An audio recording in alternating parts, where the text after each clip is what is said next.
भेदति भरेली भरली अनंत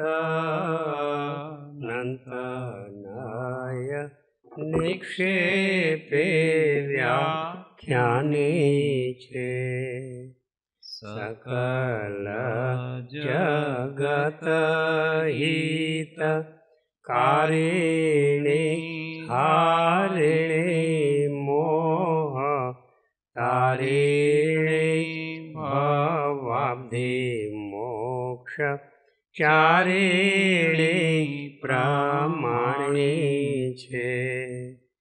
उपमा आप्याने जेने तमारा खविते व्यर्थ आपवाथी निज मते मपाई में माने छे। अहो राज चंद्र बाळ ख्याल नथी पामताए जिनेश्वर तणी वाणी जाने तेणे जानी छे। गुरु राज तणी वाणी जाने तेणे जाने छे।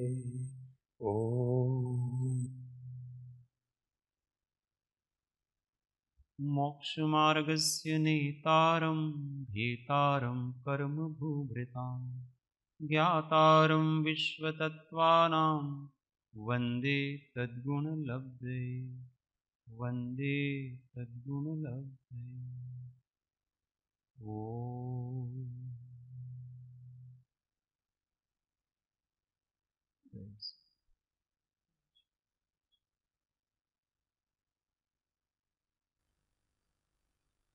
स्वाध्याय में श्री तत्वार्थ प्रबोधिनी प्रस्तावना पृष्ठ संख्या 25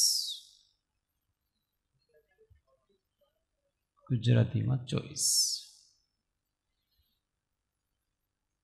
जीव के स्वरूप का वर्णन चल रहा है। जीव को अपन अलग अलग प्रकार से जान रहे हैं। पहले गति की अपेक्षा से जाना, तो जो 4 गतियों में होता है वो जीव। फिर इंद्रियों की अपेक्षा से जाना, जो इंद्रिय संपन्न होता है वो जीव। अब काय की अपेक्षा से जानेंगे कि जिसका शरीर होता है वो जीव होता है। जीव के बिना शरीर नहीं होता है, पर यहाँ काय को शरीर की अपेक्षा नहीं लेकर के जीव की पर्याय के रूप में लिया है, अभी बताएंगे। त्रसत्व और स्थावरत्व से युक्त जीव की पर्याय को काय कहते हैं। इसको समझेंगे अच्छी तरह से, पूरा पढ़ेंगे तो समझ में आ जाएगा। आहार आदि संज्ञाओं की स्पष्ट रूप से बाह्य में अभिव्यक्ति की शक्ति का नाम त्रसत्व है तथा इसके विपरीत स्थावरत्व जानना चाहिए। काय की अपेक्षा जीवों के 2 भेद हैं, एक त्रस काय वाले त्रस जीव और दूसरे स्थावर काय वाले स्थावर जीव। हाथ पैर मुख इत्यादि अंगोपांग वाले शरीर के निमित्त से जिनकी आहार आदि संज्ञाएं बाह्य में स्पष्ट अभिव्यक्त होती हैं, ऐसे त्रसत्व से युक्त जीव त्रस जीव कहलाते हैं तथा इसके विपरीत अंगोपांग के अभाव में जिनकी आहार आदि संज्ञाएं बाह्य में अभिव्यक्त नहीं होती, ऐसे स्थावरत्व से युक्त जीव स्थावर जीव कहलाते हैं। त्रस जीवों के 1 से अधिक इंद्रिय होती है, जबकि स्थावर जीवों के एकमात्र स्पर्शन इंद्रिय ही पाई जाती है। त्रस जीव कृमि आदि द्विइंद्रिय, चींटी आदि त्रिइंद्रिय, भ्रमर आदि चतुरिंद्रिय और मनुष्य आदि पंचेंद्रिय के भेद से 4 प्रकार के होते हैं, तथा स्थावर जीव पृथ्वी कायिक, अपकायिक, अग्निकायिक, वायुकायिक और वनस्पति कायिक के भेद से 5 प्रकार के जानने चाहिए।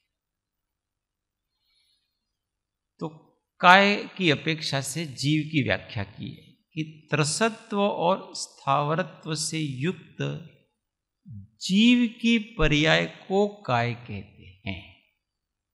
यहां काय मतलब शरीर नहीं लेने का है।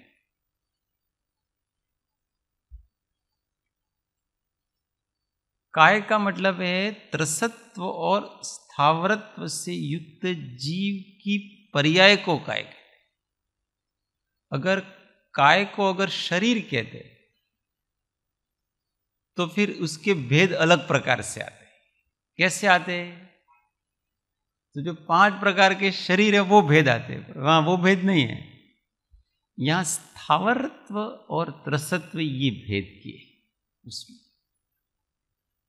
तो जो स्थावरत्व और त्रसत्व से युक्त जीव की पर्याय है,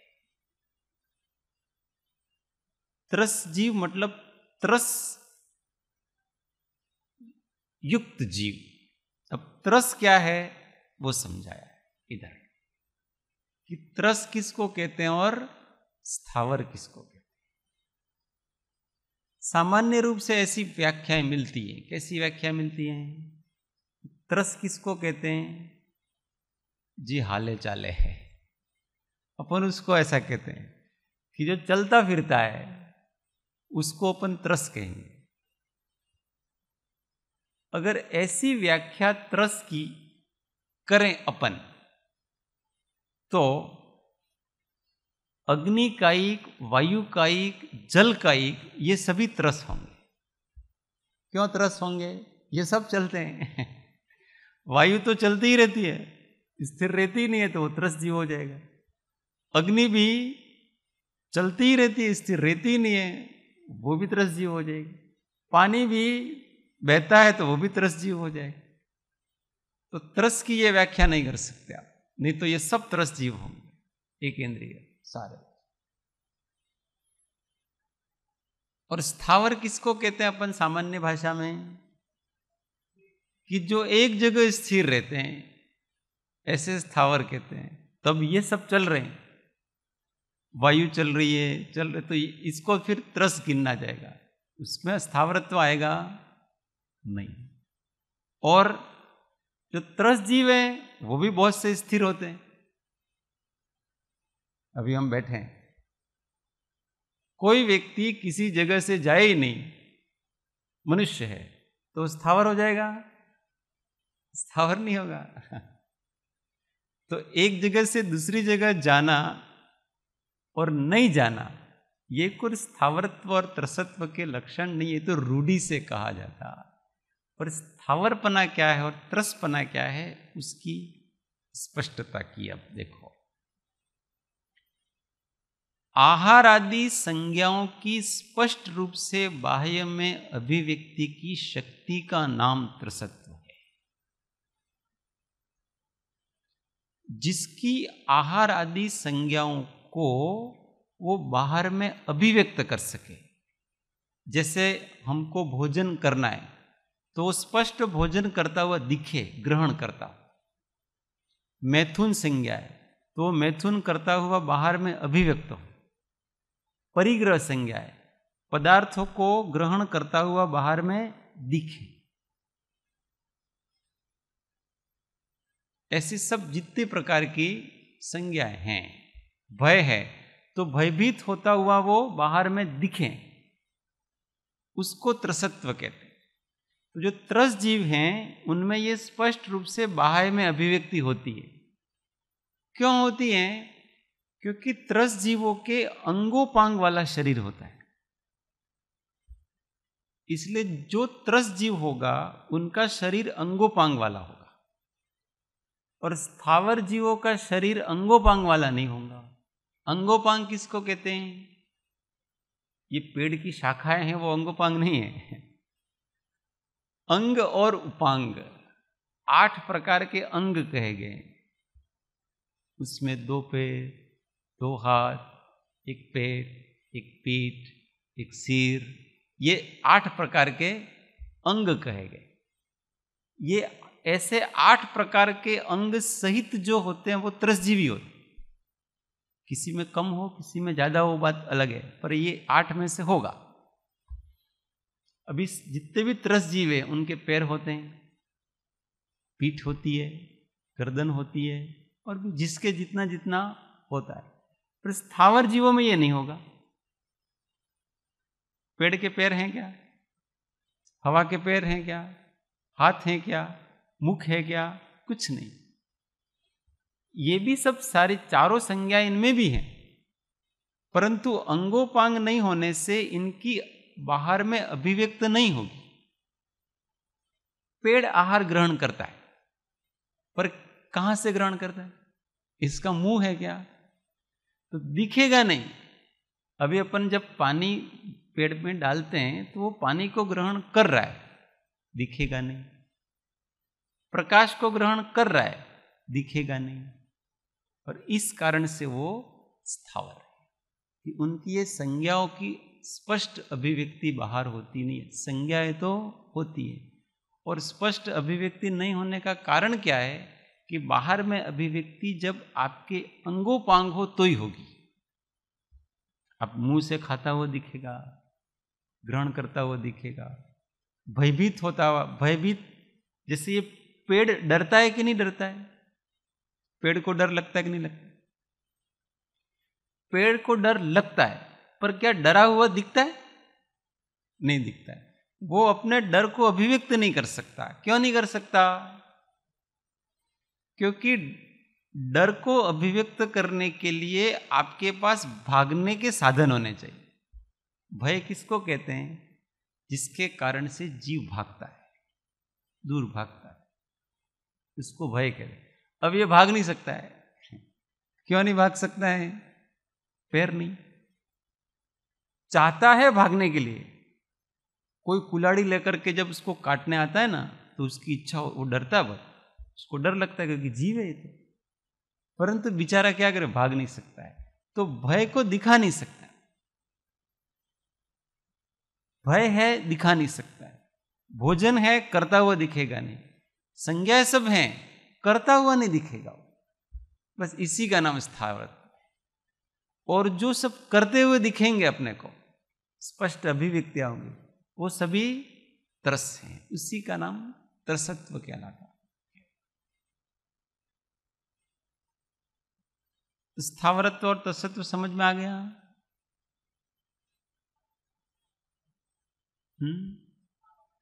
वो तो सब नाम कर्म के कारण से ही है। जिसमें त्रस नाम कर्म का उदय हो वो त्रस जीव, उस नाम कर्म के कारण से ही अंगोपांग मिलते हैं। उस नाम कर्म के कारण से ही अंगोपांग है। एक से अधिक इंद्रियां मिलती है उस नाम कर्म के कारण से। जिसके त्रस नाम कर्म का उदय होगा उसके एक से अधिक इंद्रिया होगी नियम से, उसके अंगोपांग होंगे नियम से। ये सब उस एक कर्म के साथ दूसरे कर्म का साहचर्य होता है, तो वो सब जाति नाम कर्म भी उसके साथ मिल जाएगा, सब अलग अलग मिल जाएगा। काय की अपेक्षा जीव के 2 भेद हैं। एक त्रस काय वाले त्रस जीव और दूसरे स्थावर काय वाले स्थावर जीव। तो हाथ, पैर, मुख इत्यादि अंगोपांग वाले शरीर के निमित्त से जिनकी आहार आदि संज्ञाएं बाह्य में स्पष्ट अभिव्यक्त होती हैं, ऐसे त्रसत्व से युक्त जीव त्रस जीव कहलाते हैं। तथा इसके विपरीत अंगोपांग के अभाव में जिनकी आहार आदि संज्ञाएं बाह्य में अभिव्यक्त नहीं होती, ऐसे स्थावरत्व से युक्त जीव स्थावर जीव कहलाते हैं। अभी जो सारी बात की, त्रस जीवों के एक से अधिक इंद्रियां होती है, जबकि स्थावर जीवों के एकमात्र स्पर्शन इंद्रिय ही होती है। ये चारों संज्ञाओं को एक स्पर्शन इंद्रिय के द्वारा ही ग्रहण करें। आहार भी स्पर्श के द्वारा ग्रहण करेगा, मैथुन भी स्पर्श के द्वारा करेगा, भय भी स्पर्श के द्वारा ही उसका होगा, और परिग्रह भी उसी के द्वारा होगा। त्रस जीव क्रमी आदि द्विइंद्रिय, त्रस जीव 4 प्रकार के होते हैं। उसमें क्रमी मतलब पेट के कीड़े वगैरह जो होते हैं ना, गंदगी में जो पैदा होते हैं, वो सब क्रमी कहलाते हैं। तो वो 2 इंद्रिय जीव कहलाते। चींटी आदि त्रिइंद्रिय,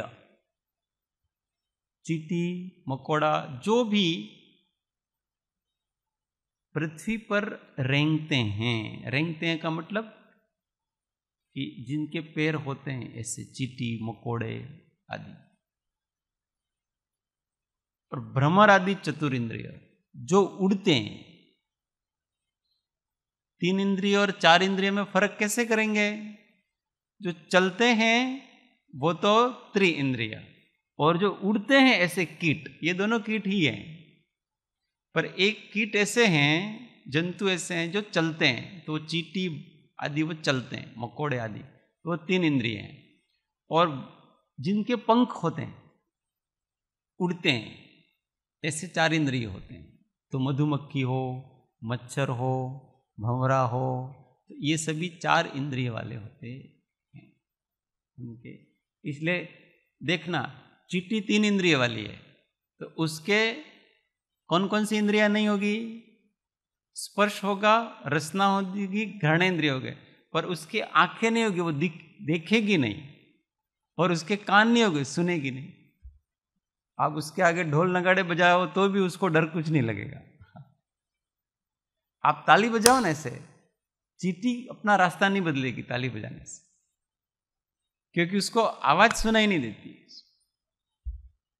वो जिस दिशा में अच्छी अच्छी चीजें होती है, वो उसमें गंध जहां आती है ना, वहां जाती है। सारा काम उसके घ्राणेंद्रिय से होता रहता है, तो वो बस चलती ही रहती है, क्योंकि दिखता ही नहीं है कुछ। और जहां उसके स्पर्शनेंद्रिय को थोड़ी कठोरता वगैरह महसूस होती है, वो वहां से भागने का प्रयत्न करती है। अवरोध वगैरह जो होता है, उसको भी वो स्पर्श से महसूस करती है, ध्वनि से महसूस करती नहीं है। जैसे आपने ऐसे हाथ कर दिया तो वो स्पर्श से महसूस कर ली, पर उसका रास्ता बदल ले। चार इंद्रिय वाले होते हैं, वो सब उड़ते हैं,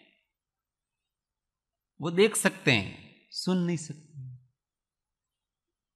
मधुमक्खी सुन नहीं सकती, भंवरा सुन नहीं सकता, ये जितने भी मच्छर हैं वो सुन नहीं सकते। अपने को सुनाते हैं, सुनते हैं, कान में उनकी आवाज जरूर रहेगी, अपनी आवाज उनके पास नहीं जाएगी। सुन नहीं सकते, देख सकते हैं ये। और मनुष्य आदि पंचेंद्रिय हैं। मनुष्य आदि में और क्या क्या ले लेना? देव भी ले लेना, नारकी भी ले लेना, और तिर्यंचों में भी जो 5 इंद्रिय वाले हैं वो सब ले लेना। भेड़ न, बकरी न, घोड़ा न, हाथी न, कुत्ता न, बिल्ली न, चूहा न, ये सब, ये पंचेंद्रिय। तो ये 4 प्रकार के होते हैं। स्थावर जीव 5 प्रकार के हैं: पृथ्वी कायिक, अपकायिक, अग्नि कायिक, वायु कायिक और वनस्पति कायिक। पृथ्वी कायिक किसको कहते हैं? पृथ्वी जिसका शरीर है, ऐसे जीव को पृथ्वी कायिक। कौन कौन से दृष्टांत लेंगे उसमें? पृथ्वी कायिक में क्या क्या आ जाएगा?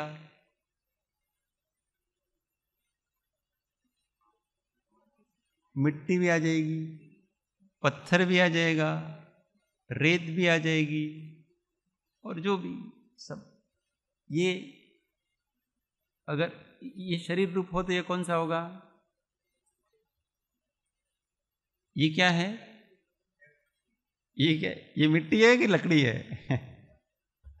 ये लकड़ी है। लकड़ी और मिट्टी में समझना चाहिए, परंतु वो सारी की सारी क्या हो जाएगी? जिसमें देखो ये अलग अलग प्रकार का शरीर है, तो ये जो 4 प्रकार के हैं ना, उसमें आप संवेदना की दृष्टि से देखो ना, संवेदना की दृष्टि से तो क्रमशः बढ़ती हुई संवेदनाएं। इसलिए ना पृथ्वी का एक सबसे अधिक जड़ है, उसकी संवेदना सबसे कम है, उसका शरीर सबसे मोटा, जैसे कहते हैं ना मोटी चमड़ी ना हो, जिसके जाड़ी चमड़ी होती है ना उसको असर नहीं होता है। सबसे अधिक जाड़ी चमड़ी, कठोर चमड़ी वाले कौन से जीव है? पृथ्वी का। इसलिए आप पत्थर पर बैठ जाओ, पत्थर को पीटो, कुछ असर नहीं होगा उसको। संवेदना सबसे कम उसकी पृथ्वी का एक। फिर उससे अधिक संवेदनशील जल का एक होता है, क्योंकि उसका शरीर है वो उससे थोड़ा पतला होता है। जल का एक का द्रवणशील मोटा होता है पर पतला होता है उससे, पृथ्वी का एक की अपेक्षा से। इसलिए वो अधिक संवेदनशील, इसलिए उसको पृथ्वी का एक की अपेक्षा अधिक कष्ट हो, कष्ट का अनुभव अधिक करेगा। इसलिए जितनी चिंता अपन पृथ्वी कायिक की करते हैं उससे अधिक यत्न अपने को जल कायिक की रखनी चाहिए, क्योंकि उसमें संवेदना अधिक है। उससे अधिक संवेदनशील अग्नि कायिक है। इसलिए देखो अपन पृथ्वी का यूज बहुत करते हैं, पृथ्वी से अधिक हम जल का यूज करते हैं उपयोग, उससे कम हम अग्नि का उपयोग करते हैं। अपने उपयोग करने में देखना, अपने डेली रूटीन में ये सब चीजें देखना। क्यों? क्योंकि हमारे ऋषि मुनियों ने इसीलिए तो इन सब का कहा कि कम से ज्यादा जीवों की रक्षा करो। तो संवेदनशीलों की रक्षा पहले करना, ऐसे जीवों। तो बहुत आयात में हम पृथ्वी का उपयोग करते हैं, घर भी बनाएंगे ना, खोदेंगे नहीं, ये करेंगे वो करेंगे, कितना सारा करेंगे, पर जितनी पृथ्वी का उपयोग करते हैं उतना जल का उपयोग नहीं करते, और करना भी नहीं चाहिए।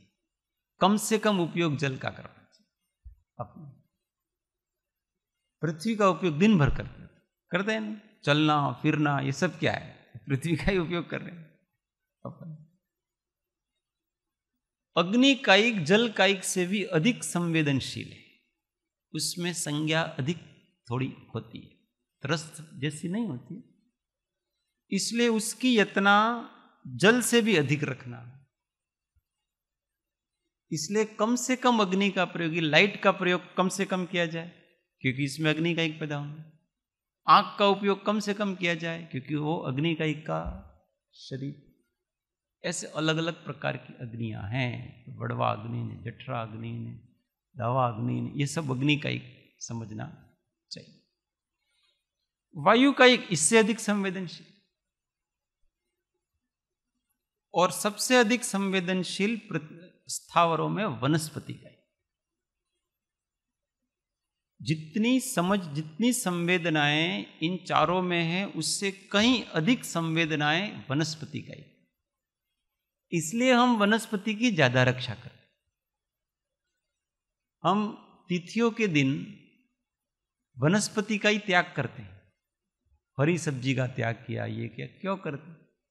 बाकी कठोर तो हम खाएंगे, जिसमें वो एक प्रकार से कठोर स्थावरत्व जैसा ही है, वो तो पृथ्वी जैसा ही होगा, परंतु कोमल होती है पृथ्वी, ये वनस्पतियां, उसमें संवेदनाएं भी अधिक होती है, संज्ञा भी अधिक होती है, सुख दुख का संवेदन भी इन वनस्पतियों में अधिक होता है। जैसा पत्थर का शरीर है वैसा वनस्पति शरीर नहीं है, ये अलग प्रकार का शरीर। अब दोनों ही वास्तव में पुद्गल तो पुद्गल ही है, परंतु दोनों में बहुत अंतर होता है। ये ज्यादा संवेदनशील, इसमें संज्ञा ज्यादा है, संवेदना ज्यादा।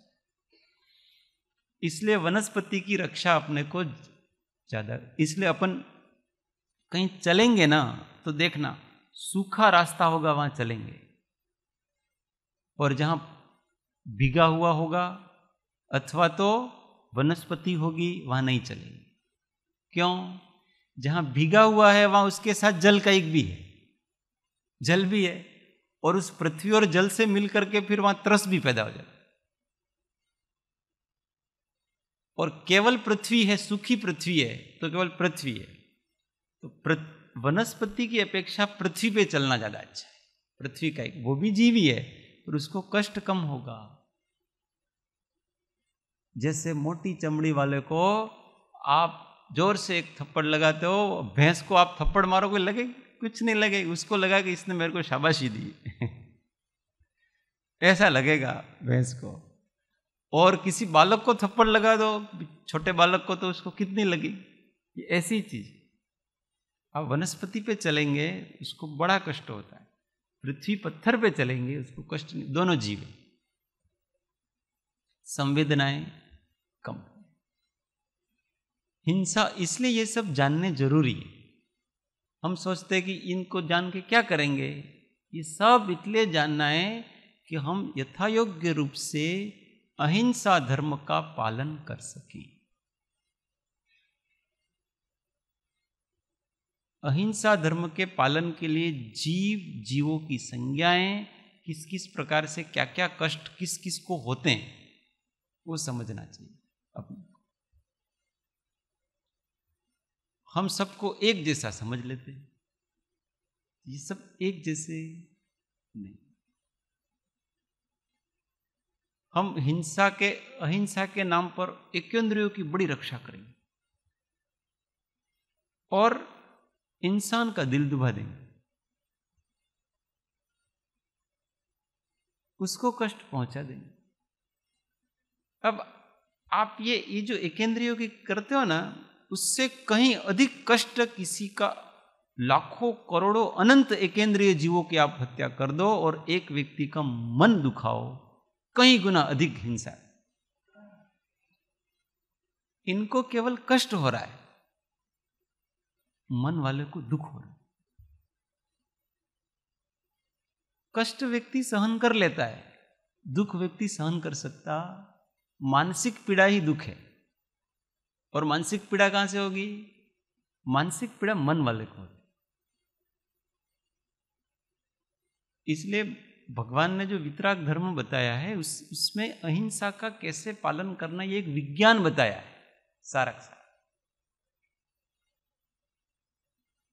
और ये जो एकेंद्रियादि की रक्षा है ना, ये तो मुनि धर्म में जाओगे तब बताया गया है। और यहां श्रावक है, वो एकेंद्रिय की रक्षा बड़े अच्छे से करेगा। आप पाड़ो न पिलो, पाड़ो न, आम करो न पिलो करो, आज है न पिलो है। और उसी के नाम से वो तरस जीवों की और मन वाला को मन दुखाएगा, उसी के नाम से। उसको कुछ नहीं गिनेगा जीव, उसको तुच्छ। और वो जो नहीं पालता उसको वो तुच्छ भी समझता है। उसका कोई न मान करेगा, न सम्मान करेगा, न आदर करेगा। ये हालत है क्योंकि हम वितराग विज्ञान को समझे नहीं। हम मनुष्य का अनादर कर देंगे और एकेंद्रियों की यत्न में बड़े चतुराई से पालन करें, बड़े चिवट से। और हमको कहें हम धर्मात्मा है। हम कहेंगे धर्मात्मा, तुमको विवेक नहीं है। ये विवेक होना चाहिए। जानवर, अब देखो, जानवर को ज्यादा सम्मान, घर के इंसान को कम सम्मान। कुत्ता होगा उसको सीट पे बिठाएंगे, गाड़ी में आगे, अपने नौकर को पीछे। अगर कोई घर का नौकर हो और गलती से भी आगे वाली सीट में बैठ गया, आई उसकी बात। हमारी अहिंसा वास्तव में जा कहां रही है, ये समझे अपन। क्या हमने कभी अपनी कार में अपने घर का खाना बनाने वाला वो जो नौकर है, नौकरानी है, झाड़ू निकाले वाले, पोछा करने वाले, क्या उसको हम अपने सामने आगे वाली सीट पे बिठाएं? उसको हम मान देना नहीं चाहते हैं और कुत्ते को हम मान देना चाहते हैं। समझो कहां अहिंसा हिंसा हिंसा आ रही है। जिसको मान अधिक चाहिए, सम्मान चाहिए, जिसको ठेस लगती है, जिसके आत्मसम्मान को ठेस लगती है और उसको दुख होता है, उसको तुम दुखी किए जा रहे हो, उसको जरा भी सम्मान नहीं दे जा रहे हो। और उस कुत्ते को क्या सम्मान चाहिए? कुछ भी नहीं चाहिए। आप उसको पहली सीट पे बिठा दोगे तो कोई बहुत अधिक खुश हो जाएगा, ऐसा नहीं है। उसको तो आप कहीं भी बिठाओ, वो तो खुशी है। परंतु हमारे अंदर वो मनोविज्ञान नहीं है कि कौन किसको मान चाहिए। जिसको मान चाहिए उसको मान दिया जाए। ये ही दया का पालन है।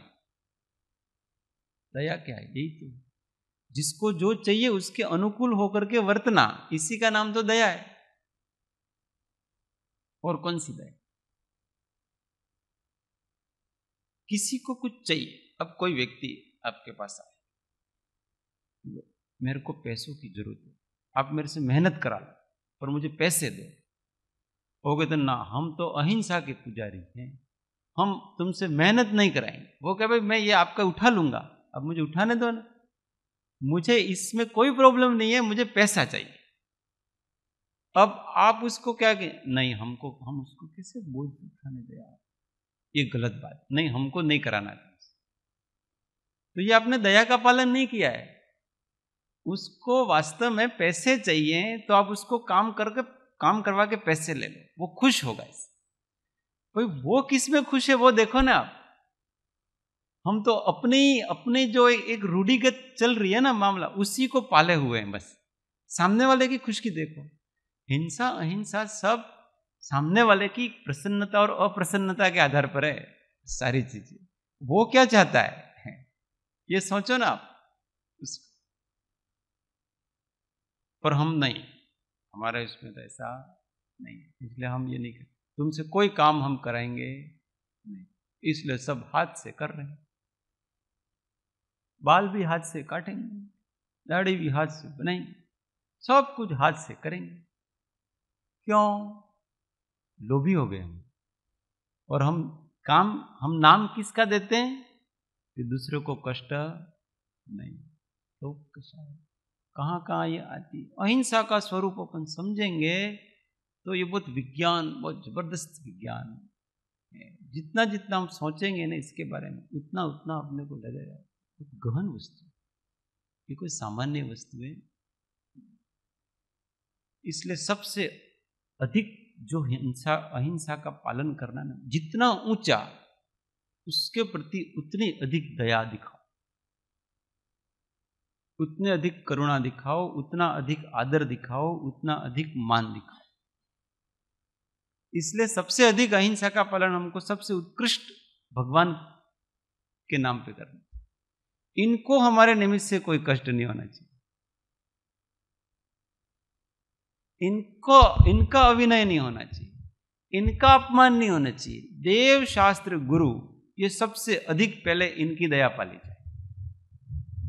इसके बाद जो धर्मात्मा है उनकी दया पाली जाए। उसके बाद सज्जन है उनकी दया पाली जाए। इसके बाद जितने भी मनुष्य जो भी उनकी दया पाली जाए। उसके बाद पशुओं की पाली जाए। उसके बाद असंगनियों की पाली जाए। ऐसा करते करते फिर एकेंद्रियों में, और इसके बाद बादर निगोदिया जीवों की पाली जाए। और सबसे पहले हम वहां लेते हैं, कहां से चालू करते हैं? वो नहीं मरने चाहिए। हमारा ये नौकर मर जाए तो मर जाए, कोई दिक्कत नहीं। तो ये अहिंसा का स्वरूप सूक्ष्म अहिंसा का स्वरूप ओम। अहिंसा का स्वरूप रामायण की अहिंसा और महाभारत में भी जो सूक्ष्म अहिंसा है वो समझते हैं तो बहुत उसमें वैसे समझ आते हैं। अहिंसा परमो धर्म, ये जो सूत्र वाक्य है वो महाभारत का है। ये महाभारत से आया हुआ है। अहिंसा परमो धर्म, ये जो चलता है ना सारी दुनिया में, ये सारा महाभारत से आया हुआ, महाभारत की शांति पर्व। चलो एक बार किसी ने सुना है, अपने गृह मंत्री थे ना राजनाथ सिंह, वो किसी फंक्शन में गए थे। वो उपाध्याय ज्ञान सागर जी महाराज का कोई फंक्शन था वहां में। उन्होंने अहिंसा के ऊपर बहुत अच्छा वक्तव्य दिया था। राजनाथ सिंह उन्होंने बहुत अच्छी बात कही थी कि अहिंसा का पालन सब करते हैं, अहिंसा का जो स्वरूप इसने बताया। तो उन्होंने बताया कि बाकी जितने धर्म मत चल रहे हैं वो बताते हो कि वो अहिंसा में स्नातक हैं, और जैन है वो अहिंसा में पीएचडी है, ऐसा बताया। उस जैनों ने अहिंसा में पीएचडी कर रखी है, पूरी तरह से अहिंसा समझा है, और बाकी ने अभी सब कॉलेज के हैं, बस कॉलेज तक किया हुआ है मामला। इसलिए जैनों की अहिंसा बड़ी सूक्ष्म होती है, और सूक्ष्मता का अर्थ ये है, विवेक है। सूक्ष्मता का अर्थ आप सूक्ष्म जीवों को बचा रहे हो वो नहीं है। लोगों ने ऐसा समझा कि सूक्ष्म जीवों को बचाते हैं इसलिए इनका हिंसा सूक्ष्म है, ऐसा नहीं। आपके अभिप्रायों में जो हिंसा बसी हुई, आप किसके प्रति कर रहे हो, अभी आपको ये तो हिंसा लगेगी। आपके गुरु आपके सामने खड़े और आप उनको वंदन करने के लिए आए, और फिर आप घूम करके चले, उनकी ओर पीठ करके चले गए, आपको लगेगा कि आपने हिंसा की? नहीं लगे। इन भगवान के सामने अपन अभी आए और वंदन किया और उनकी ओर पीठ करके फिर जा रहे, क्या हमको लगेगा कि हमने इनका अभिनय किया, अनादर किया? नहीं लगता। और ये बड़ा अनादर, गुरु को पीठ दिखा रहे हैं, ये बड़ा अनादर, शास्त्र का अनादर कर रहे हैं, ये हिंसा है। हिंसक है अपन, किसी को योग्य संबोधन नहीं कर पाते, ये हिंसा है। जो जिसके सम्मान के योग्य उसको सम्मान नहीं दे पा रहे, वो हिंसा है। अभी चौकीदार बैठा हो, अब उसको बुलाना है, ए वॉचमैन इधर आ, बेचारे को अच्छा नहीं लगता। हमारी तरफ वो इंसान है, और इंसान को सबसे अधिक प्रिय आत्मसम्मान। अब उसको कोई सम्मानित शब्द से बुलाया करो ना, वो जिसके योग्य हो उसके योग्य।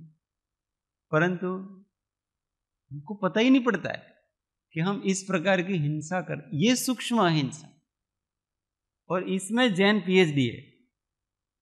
ऐसा नहीं कि हमारे यहाँ बादर जीवों की रक्षा करने का बताया ना, हमारे ये जीवों की रक्षा करने का बताया ना, इसके लिए वो उसकी सूक्ष्मता नहीं है। ये सूक्ष्मता है, विवेक उसमें कितनी गहन है। क्योंकि अहिंसा का मतलब केवल अपने यहाँ केवल द्रव्य से जीवों को बचाना ऐसा नहीं है। हिंसा अहिंसा सारा अपने इंटेंशन के हिसाब से सारी चीजें। इसलिए जो दो प्रकार के जीव हैं, त्रस जीव और स्थावर जीव, अपने को यथा योग्य रूप से इन सब का पालन करने का प्रयत्न करना चाहिए जीव के से, इसलिए इनको अपन। चल, कोई प्रश्न हो तो पूछो।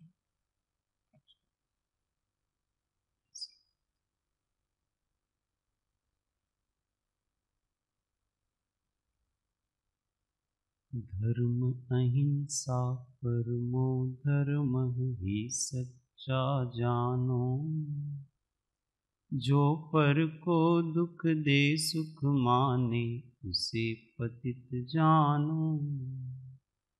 राग द्वेष मद मोह घटाया तम रुचि प्रगटावे, धर्म पोत पर चढ़ प्राणी भव सिंधु पार जावे।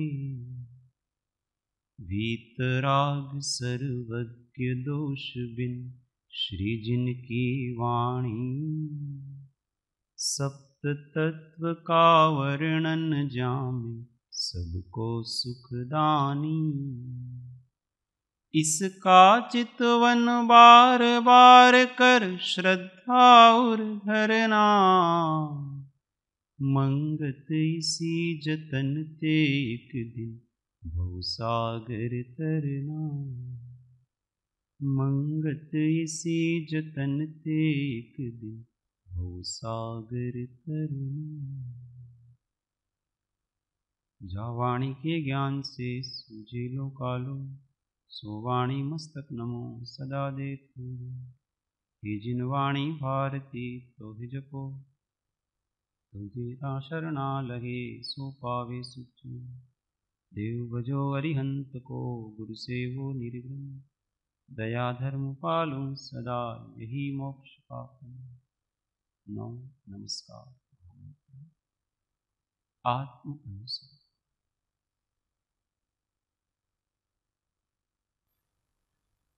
ओम शांति शांति शांति। जय श्री